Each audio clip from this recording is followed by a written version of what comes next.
Hi everyone, welcome back to our Memory Lane Stories for Seniors. Today we are going to continue reading The Jungle Book by Rudyard Kipling, and we should be able to finish the chapter that we left off on last week, which is Ka's hunting. Hello Miss Tammy, I see you. So feel free to check in as we go if you'd like to say hi. If you have any thoughts that you'd like to share about the Jungle Book or any memories that you have of reading or watching the Jungle Book, feel free to share those with us. We post these lives every Wednesday at 2 o'clock. So you can always tune in then, or if you'd prefer, you can watch them on YouTube later. We do always post them to our YouTube channel as well, which is the Sylvan Lake Library. So, thank you for joining us. Get cozy, and we will continue reading The Jungle Book. They never go far, he said with a chuckle. They never do what they set out to do. Always peeking at new things are the Banderlog. This time, if I have any eyesight, they have pecked down trouble for themselves. For Baloo is no fledgling, and Bagheera can, as I know, kill more than goats. So he rocked on his wings, his feet gathered up under him, and waited. Meantime, Baloo and Bagheera were furious with rage and grief. Bagheera climbed as he had never climbed before, but the thin branches broke beneath his weight, and he slipped down, his claws full of bark. Why didst thou not warn the man cub? He roared to poor Baloo, who had set off at a clumsy trot in the hope of overtaking the monkeys. What was the use of half slaying him with blows if thou didst not warn him?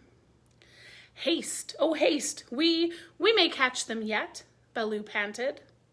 At that speed, it would not tire a wounded cow, teacher of the law, cub beater. A mile of that rolling to and fro would burst thee open. Sit still and think. Make a plan. This is no time for chasing. They may drop him if we follow too close. Aroola! Woo! They may have dropped him already, being tired of carrying him. Who can trust the Banderlog? Put dead bats on my head. Give me black bones to eat. Roll me into the hives of the wild bees that I may be stung to death. And bury me with the hyena, for I am the most miserable of bears. Aroo-la-la, wah-wah. Oh, Mowgli, Mowgli, why did I not warn thee against the monkey folk instead of breaking thy head? Now, perhaps I may have knocked the day's lesson out of his mind, and he will be alone in the jungle without the master's words. The master words. Baloo clasped his paws over his ears and rolled to and fro, moaning. At least he gave me all the words correctly a little time ago, said Bagheera impatiently. Baloo, thou hast neither memory nor respect. What would the jungle think if I, the Black Panther, curled myself up like Sahi the Porcupine and howled? What do I care what the jungle thinks? He may be dead by now. Unless and until they drop him from the branches in sport or kill him out of idleness, I have no fear for the man-cub. He is wise and well taught, and above all he has the eyes that make the jungle people afraid. And it is a great evil. But he is in power. He is in the power of the Banderlog, and they, because they live in trees, have no fear of any of our people. Bagheera licked one forepaw thoughtfully. Fool that I am. Oh, fat, brown, root-digging fool that I am, said Baloo, uncoiling himself with a jerk. It is true what Hathi the wild elephant says, to each his own fear. And they, the Banderlog, fear Kaa, the rock snake. He can climb as well as they can. He steals the young monkeys in the night. The whisper of his name makes their wicked tails coil. Let us go to Kaa. What will he do for us? He is not of our tribe, being footless, and with most evil eyes, said Bagheera. He is very old and very cunning, and above all, he is always hungry, said Baloo hopefully. promise him many goats. He sleeps for a full month after he has once eaten. He may be asleep now, and were he awake, what if he would rather kill his own goats? Bagheera, who did not know much about Kaa, was naturally suspicious. Then in that case, thou and I together, old hunter, might make him see reason. Here, Baloo rubbed his faded brown shoulder against the panther, and they went off to look for Kaa, the rock python. They found him stretched out on a warm ledge in the afternoon sun, admiring his beautiful new coat, for he had been in retirement for the last 10 days, changing his skin. And now he was very splendid, darting his big, blunt-nosed head along the ground and twisting the 30 feet of his body into fantastic knots and curves, and licking his lips as he thought of his dinner to come. "He has not eaten," said Baloo with a grunt of relief, as soon as he saw the beautifully mottled brown and yellow jacket. "Be careful, Bagheera. He is always a little blind after he has changed his skin, and very quick to strike." Kaa was not a poison snake. In fact, he rather despised the poison snakes as cowards, but his strength lay in his hug, and when he had once lapped his huge coils around anybody, there was no more to be said. "Good hunting!" cried Baloo, sitting up on his haunches. Like all snakes of his breed, Kaa was rather deaf and did not hear the call at first. Then he curled up, ready for any accident, his head lowered. "Good hunting for us all," he answered. "Oh ho, Baloo, what dost thou do here?" "Good hunting, Bagheera. One of us at least needs food. Is there any news of game afoot? A doe now, or even a young buck? I am as empty as a dried well." "We are hunting," said Baloo carelessly. He knew that you must not hurry Kaa. He is too big. "Give me permission to come with you," said Kaa. "A blow more or less is nothing to thee, Bagheera or Baloo. But I have to wait and wait for days in a wood path, and climb half a night on the mere chance of a young ape. Pshaw! The branches are not what they were when I was young. Rotten twigs and dry boughs are they all."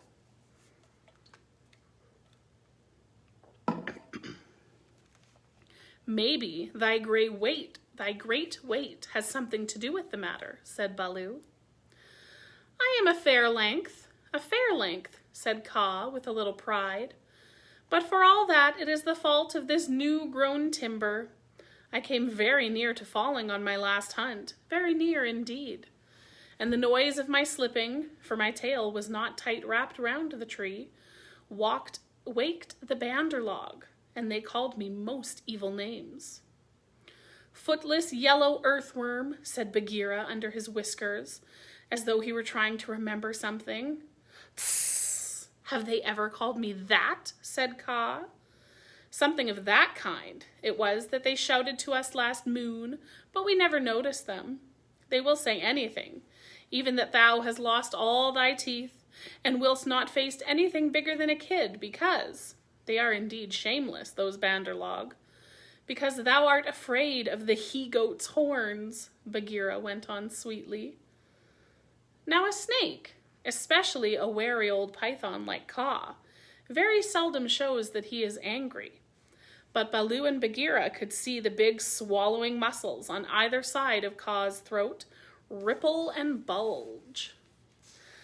"The Bandarlog have shifted their grounds," he said quietly. "When I came up into the sun today, I heard them whooping among the treetops." It is the Bandarlog that we follow now," said Baloo, but the word stuck in his throat, for that was the first time in his memory that one of the jungle people had owned to being interested in the doings of the monkeys. "Beyond then, it is no small thing that takes such hunters, leaders in their own jungle, I am certain, on the trail of the Bandarlog," Kaa replied courteously as he swelled with curiosity.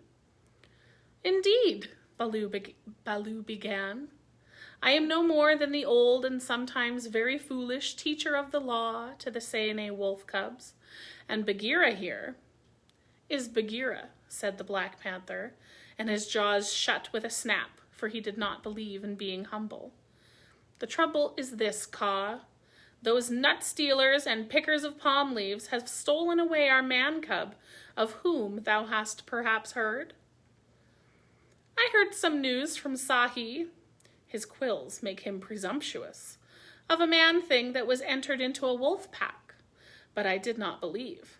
Sahi is full of stories half heard and very badly told. But it is true, he is such a man-cub as never was, said Baloo. The best and wisest and boldest of man-cubs, my own pupil, who shall make the name of Baloo famous through all the jungles. And besides, we love him, Kaa. Tss, tss, said Kaa, waving his head to and fro. I also have known what love is. There are tales I could tell that need a clear night when we are all fed well to praise properly, said Bagheera quickly. Our man-cub is in the hands of the Bandarlog now, and we know that of all the jungle people, they fear Kaa alone. They fear me alone. They have good reason, said Kaa. Chattering, foolish, vain, foolish, and chattering are the monkeys. They grow tired of the nuts they pick and throw them down. They carry a branch half a day, meaning to do great things with it, and then they snap it in two. That man thing is not to be envied. They called me also Yellowfish, was it not?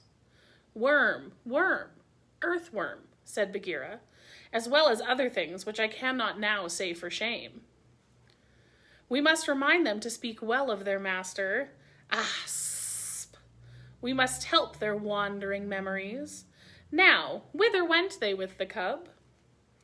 The jungle alone knows. Towards the sunset, I believe, said Baloo. We had thought that thou wouldst know, Kaa. I? How? I take them when they come in my way, but I do not hunt the Bandarlog, or frogs, or green scum on a waterhole for that matter. Hiss. Up, up, up, up! Hello, hello, hello, look up! Baloo of the Saene wolf pack? Baloo looked up to see where the voice came from, and there was Chil the kite, sweeping down with the sun shining on the upturned flanges of his wings.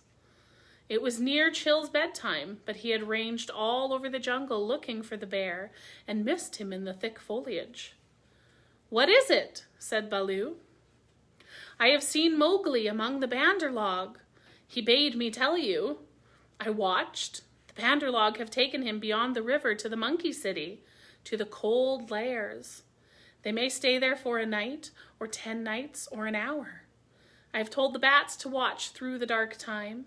That is my message. Good hunting, all you below. Full gorge and a deep sleep to you, Chil, cried Bagheera. I will remember thee in my next kill, and put aside the head for thee alone, O best of kites. It is nothing, it is nothing. The boy held the master word. I could have done no less. And Chil circled up again to his roost. He has not forgotten to use his tongue, said Baloo with a chuckle of pride. To think of one so young remembering the master word for the birds, too, while he was being pulled across trees. It was most firmly driven into him, said Bagheera, but I am proud of him, and now we must go to the cold lairs. They all knew where that place was, but few of the jungle people ever went there, because what they called the cold lairs was an old deserted city, lost and buried in the jungle, and beasts seldom use a place that men have once used. The wild boar will, but the hunting tribes do not. Besides, the monkeys lived there as much as they could be said to live anywhere, and no self-respecting animal would come within eyeshot of it, except in times of drought, when the half-ruined tanks and reservoirs held a little water. It is a half-night's journey at full speed, said Bagheera, and Baloo looked very serious. I will go as fast as I can, he said anxiously. We dare not wait for thee. Follow, Baloo. We must go on the quick foot, Kaa and I.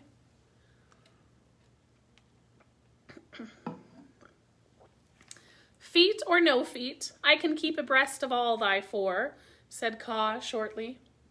Baloo made one effort to hurry, but had to sit down, panting, and so they left him to come on later, while Bagheera hurried forward at the quick panther canter. Kaa said nothing, but, strive as Bagheera might, the huge rock python held level with him. When they came to a hill stream, Bagheera gained, because he bounded across while Kaa swam, his head and 2 feet of his neck clearing the water, but on the level ground Kaa made up the distance.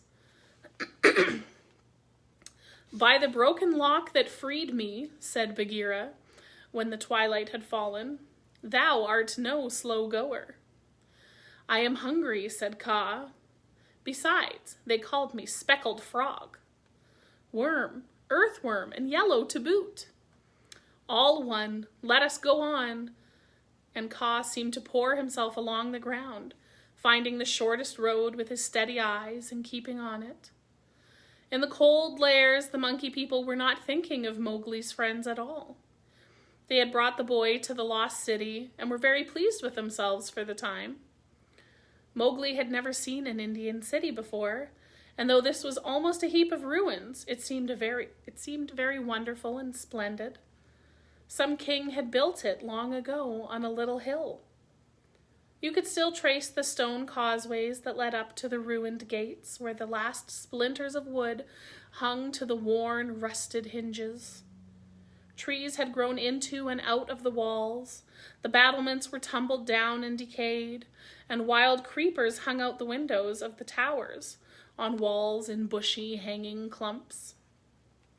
A great roofless palace crowned the hill, and the marble of the courtyards and fountains was split and stained with red and green, and the very cobblestones in the courtyard, where the king's elephants used to live, had been thrust up and apart by grasses and young trees. From the palace you could see the rows and rows of roofless houses that made up the city, looking like empty honeycombs filled with blackness. The shapeless block of stone that had been an idol in the square where 4 roads met.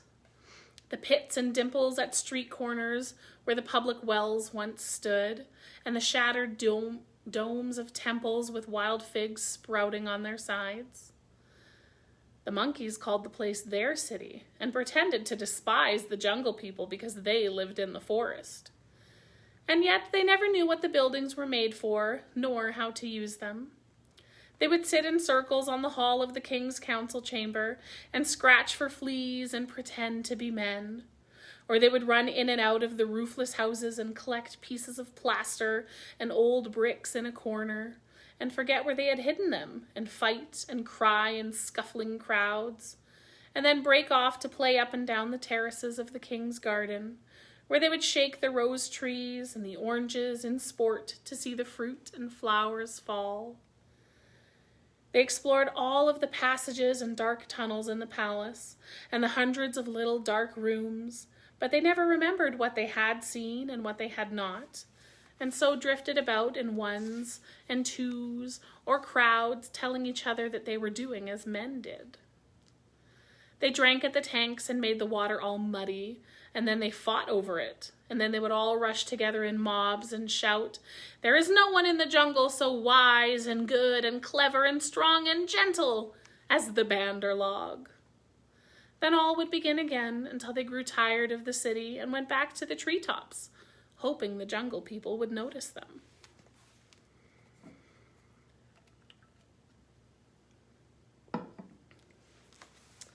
Mowgli, who had been trained under the law of the jungle, did not like or understand this kind of life. The monkeys dragged him into the cold lairs in the late afternoon, and instead of going to sleep, as Mowgli would have done after a long journey, they joined hands and danced about and sang their foolish songs. One of the monkeys made a speech and told his companions that Mowgli's capture marked a new thing in the history of the Bandar Log, for Mowgli was going to show them how to weave sticks and canes together as a protection against rain and cold. Mowgli picked up some creepers and began to work them in and out, and the monkeys tried to imitate, But in a few minutes they lost interest and began to pull their friends' tails or jump up and down on all fours, coughing. "I wish to eat," said Mowgli. "I am a stranger in this part of the jungle. Bring me food or give me leave to hunt here." 20 or 30 monkeys bounded away to bring him nuts and wild pawpaws, but they fell to fighting on the road, and it was too much trouble to go back with what was left of the fruit. Mowgli was sore and angry as well as hungry, and he roamed through the empty city giving the strangers' hunting call from time to time, but no one answered him, and Mowgli felt that he had reached a very bad place indeed. "All that Baloo has said about the Bandar log is true," he thought to himself. "They have no law, no hunting call, and no leaders, nothing but foolish words and little picking thieves' hands. So if I am starved or killed here, it will be all my own fault, but I must try to return to my own jungle. Baloo will surely beat me, but that is better than chasing silly rose leaves with the Bandar log." No sooner had he walked to the city wall than the monkeys pulled him back, telling him that he did not know how happy he was, and pinching him to make him grateful. He set his teeth and said nothing, but went with the shouting monkeys to a terrace above the red sandstone reservoirs that were half full of rainwater. There was a ruined summer house of white marble in the center of the terrace, built for queens dead 100 years ago.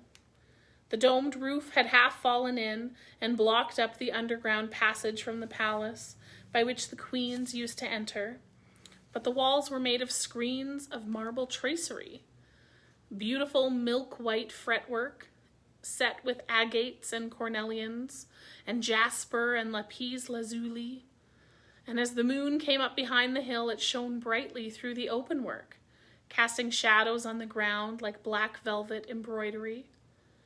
Sore, sleepy, and hungry as he was, Mowgli could not help laughing when the Bandar log began, 20 at a time, to tell him how great and wise and strong and gentle they were, and how foolish he was to wish to leave them. "We are great, we are free, we are wonderful, we are the most wonderful people in the jungle. We all say so, and so it must be true," they shouted. "Now, as you are a new listener and can carry out our words back to the jungle people so that they may notice us in future, we will tell you about our most excellent selves." Mowgli made no objection, and the monkeys gathered by the hundreds and hundreds on the terrace to listen to their own speakers singing the praises of the Bandar log. And whenever a speaker stopped for want of breath, they would all shout together, "This is true, we all say so." Mowgli nodded and blinked and said yes when they asked him a question, and his head spun with the noise. "Tabaqui the jackal must have bitten all these people," he said to himself, "and now they have the madness. Certainly, this is Duwani, the madness. Do they never go to sleep? Now there is a cloud coming to cover that moon. If only it were a big enough cloud that I might try to run away in the darkness. But I am tired."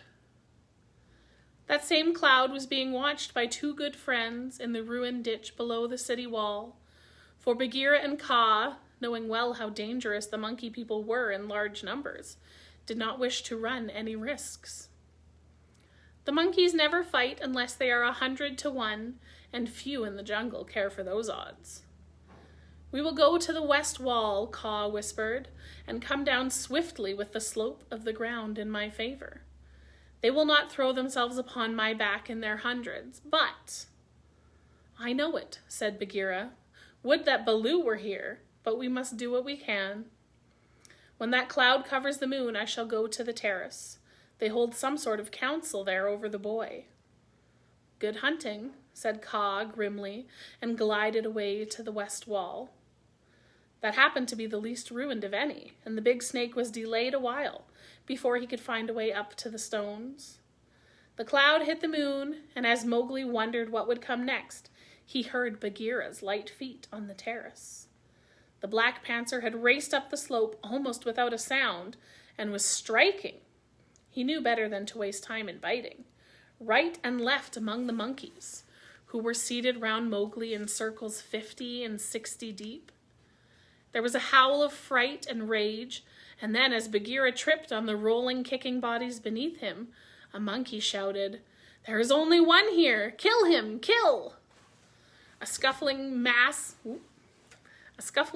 of monkeys biting, scratching, tearing, and pulling closed over Bagheera, while 5 or 6 laid hold of Mowgli, dragged him up the wall of the summer house, and pushed him through the hole of the broken dome. A man-trained boy would have been badly bruised, for the fall was a good 15 feet, but Mowgli fell as Baloo had taught him to fall, and landed on his feet. "Stay there," shouted the monkeys, "till we have killed thy friends, and later we will play with thee, if the poison people leave thee alive. "We be of one blood, ye and I," said Mowgli, quickly giving the snake's call. He could hear rustling and hissing in the rubbish all around him, and gave the call a second time to make sure. "Even so, down hoods all," said 6 low voices. Every ruin in India becomes sooner or later a dwelling place of snakes, and the old summer house was alive with cobras. "Stand still, little brother, for thy feet may do us harm." Mowgli stood as quietly as he could, peering through the open work and listening to the furious din of the fight around the Black Panther. The yells and chatterings and scuffings, and Bagheera's deep hoarse cough as he backed and bucked and twisted and plunged under the heaps of his enemies. For the first time since he was born, Bagheera was fighting for his life.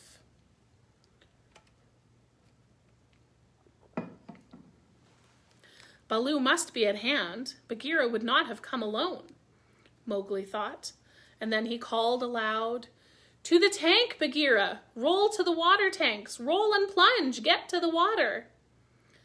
Bagheera heard, and the cry that told him Mowgli was safe gave him new courage. He worked his way desperately, inch by inch, straight for the reservoirs, halting in silence. Then, from the ruined wall nearest the jungle rose up the rumbling war shout of Baloo. The old bear had done his best, but he could not come before. "Bagheera," he shouted, "I am here! I climb! I haste! Ahura! The stones slip under my feet! Wait my coming, O most infamous Bandarlog!" He panted up the terrace, only to disappear to the head in a wave of monkeys. But he threw himself squarely on his haunches, and spreading out his forepaws, hugged as many as he could hold, and then began to hit with a regular bat, bat, bat, like the flipping strokes of a paddle wheel. A crash and a splash told Mowgli that Bagheera had fought his way to the tank, where the monkeys could not follow. The panther lay gasping for breath, his head just out of water, while the monkeys stood 3 deep on the red steps, dancing up and down with rage, ready to spring upon him from all sides if he came out to help Baloo. It was then that Bagheera lifted up his dripping chin, and in despair gave the snake's call for protection. "We be of one blood, ye and I," for he believed that Kaa had turned tail at the last minute. Even Baloo, half smothered under the monkeys on the edge of the terrace, could not help chuckling as he heard the Black Panther asking for help. Kaa had only just worked his way over the west wall, landing with a wrench that dislodged a coping stone in the ditch. He had no intention of losing any advantage of the ground, and coiled and uncoiled himself once or twice to be sure that every foot of his long body was in working order. All that while the fight with Baloo went on, and Mang the bat, flying to and fro, carried the news of the great battle over the jungle, till even Hathi the wild elephant trumpeted, and far away, scattered bands of the monkey folk woke and came leaping along the tree roads to help their comrades in the cold lairs, and the noise of the fight roused all the day birds for miles around. Then Kaa came, straight, quickly, and anxious to kill. The fighting strength of a python is in the driving blow of his head, backed by all the strength and weight of his body. If you can imagine a lance, or a battering ram, or a hammer weighing nearly half a ton driven by a cool, quiet mind living in the handle of it.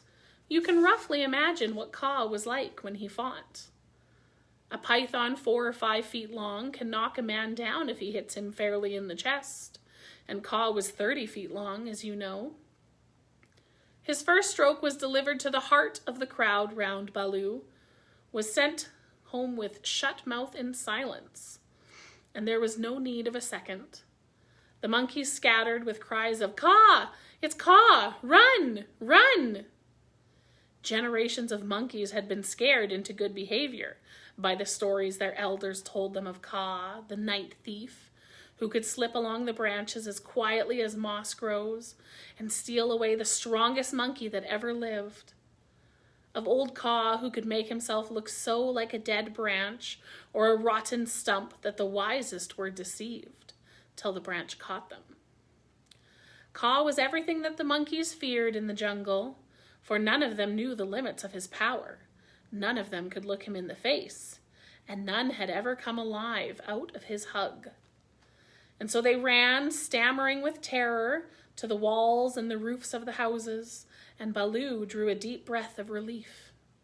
His fur was much thicker than Bagheera's, but he had suffered sorely in the fight.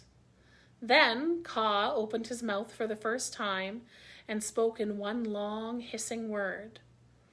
And the faraway monkeys, hurrying to the defense of the cold lairs, stayed where they were, cowering, till the loaded branches bent and crackled under them.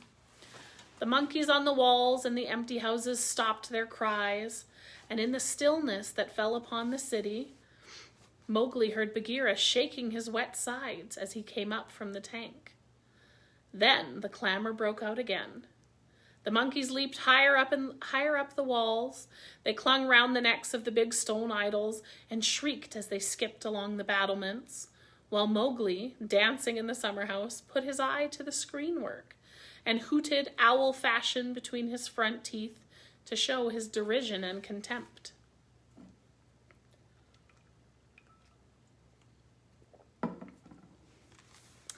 "Get the man-cub out of that trap. I can do no more," Bagheera gasped.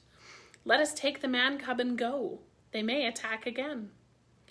"They will not move till I order them. Stay, you so," Kaa hissed, and the city was silent once more. "I could not come before, brother, but I think I heard thee call." This was to Bagheera. I may have cried out in the battle," Bagheera answered. "Baloo, art thou hurt?" "I am not sure that they did not pull me into 100 little bearlings," said Baloo, gravely shaking one leg after the other. "Wow, I am sore. Kaa, we owe thee, I think, our lives, Bagheera and I." "No matter. Where is the manling?" "Here, in a trap. I cannot climb out," said Mowgli. The curve of the broken dome was above his head. "Take him away. He dances like Moor the peacock.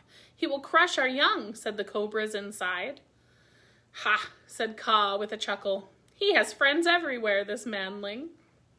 Stand back, manling, and hide you, O poison people. I break down the wall." Kaa looked carefully till he found a discolored crack in the marble tracery, showing a weak spot, made 2 or 3 light taps with his head to get the distance, and then, lifting up 6 feet of his body clear of the ground, sent home a 6 full-power smashing blows, nose first. The screenwork broke and fell away in a cloud of dust and rubbish, and Mowgli leaped through the opening and flung himself between Baloo and Bagheera, an arm round each big neck. "Art thou hurt?" said Baloo, hugging him softly. "I am sore, hungry, and not a little bruised, but oh, they have handled ye grievously, my brothers. Ye bleed." "Others also," said Bagheera, licking his lips and looking at the monkey dead on the terrace and round the tank. It is nothing if thou art safe. Oh, my pride of all little frogs," whimpered Baloo. "Of that we shall judge later," said Bagheera in a dry voice that Mowgli did not at all like. "But here is Kaa, to whom we owe the battle, and thou owest thy life. Thank him according to our customs, Mowgli." keep bumping the camera. Mowgli turned and saw the great python's head swaying a foot above his own. "So this is the manling," said Kaa. "Very soft is his skin, and he is not unlike the Bandarlog. Have a care, manling, that I do not mistake thee for a monkey some twilight when I have newly changed my coat." "We be one blood, thou and I," Mowgli answered. "I take my life from thee tonight. My kill shall be thy kill, if ever thou art hungry, O Kaa." "All thanks, little brother," said Kaa, though his eyes twinkled. "And what may so bold a hunter kill? I ask that I may follow when next he goes abroad." "I kill nothing. I am too little, but I drive goats toward such as can use them. When thou art empty, come to me and see if I speak the truth. I have some skill in these," he held out his hands, "and if ever thou art in a trap, I may pay the debt to which I owe thee, to Bagheera and to Baloo here. Good hunting to ye all, my masters." "Well said," growled Baloo, for Mowgli had returned thanks very prettily. The python dropped his head lightly for a minute on Mowgli's shoulder. "A brave heart and a courteous tongue," said he. "They shall carry thee far through the jungle, manling. But now go hence quickly with thy friends. Go and sleep, for the moon sets, and what follows it is not well that thou should see." The moon was sinking behind the hills, and the lines of trembling monkeys huddled together on the walls and battlements looked like ragged, shaky fringes of things.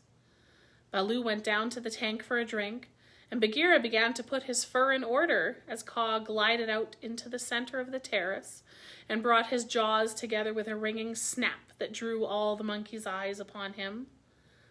"The moon sets," he said. "Is there yet light enough to see?" From the walls came a moan like the wind in the treetops. "We see, O Kaa." "Good. Begins now the dance of the hunger of Kaa. Sit still and watch." He turned twice or thrice in a big circle, weaving his head from right to left. Then he began making loops and figures of 8 with his body, and soft, oozy triangles that melted into squares, and 5-sided figures, and coiled mounds, never resting, never hurrying, and never stopping his low, humming song. It grew darker and darker, till at last the dragging, shifting coils disappeared, but they could hear the rustle of the scales. Baloo and Bagheera stood still as stone, growling in their throats, their neck hair bristling, and Mowgli watched and wondered. "Bandarlog," said the voice of Kaa at last, "can ye stir foot or hand without my order? Speak." "Without thy order we cannot stir foot or hand, O Kaa." "Good. Come all one pace nearer to me." The lines of the monkeys swayed forward helplessly, and Baloo and Bagheera took one stiff step toward with them. "Nearer," hissed Kaa, and they all moved again. Mowgli laid his hands on Baloo and Bagheera to get them away, and the 2 great beasts stared as though they had been waked from a dream. "Keep thy hand on my shoulder," Bagheera whispered. "Keep it there, or I must go back to Kaa." "Ah!" "It is only old Kaa making circles on the dust," said Mowgli. "Let us go." And the 3 slipped off through a gap in the walls to the jungle. "Woof," said Baloo, when he stood under the still trees again. "Never more will I make an ally of Kaa," and he shook himself all over. "He knows more than we," said Bagheera, trembling. "In a little time, had I stayed, I would have walked down his throat." "Many will walk that road before the moon rises again," said Baloo. "He will have good hunting, after his own fashion." "But what is the meaning of it all?" said Mowgli, who did not know anything of a python's powers of fascination. "I saw no more than a big snake making foolish circles till the dark came, and his nose was all sore. Ho, ho!" "Mowgli," said Bagheera angrily, "his nose was sore on thy account, as my ears and sides and paws, and Baloo's neck and shoulders are bitten on thy account. Neither Baloo nor Bagheera will be able to hunt with pleasure for many days." "It is nothing," said Baloo. "We have the man cub again." "True, but he has cost us heavily in time, which might have been spent in good hunting, in wounds, in hair. I am half plucked along my back. And last of all, in honor. For remember, Mowgli, I, who am the Black Panther, was forced to call upon Kaa for protection, and Baloo and I were both made stupid as little birds by the hunger dance. All this, man cub, came of thy playing with the Bandar log." "True, it is true," said Mowgli sorrowfully. "I am an evil man cub, and my stomach is sad in me." "Umph! What says the law of the jungle, Baloo?"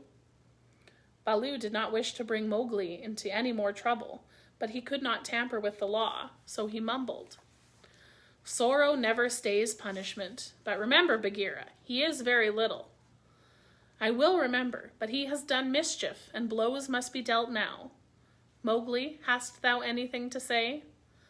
"Nothing. I did wrong. Baloo and thou art wounded. It is just." Bagheera gave him 6 love taps from a panther's point of view. They would hardly have waked one of his own cubs, but for a 7-year-old boy they amounted to as severe of a beating as you could wish to avoid. When it was all over, Mowgli sneezed and picked himself up without a word. "Now," said Bagheera, "jump on my back, little brother, and we will go home." One of the beauties of the jungle law is that punishment settles all scores. There is no nagging afterwards. Mowgli laid his head down on Bagheera's back and slept so deeply that he never waked when he was put down in the home cave.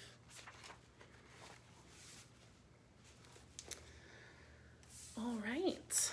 Well, that was the end of Kaa's hunting.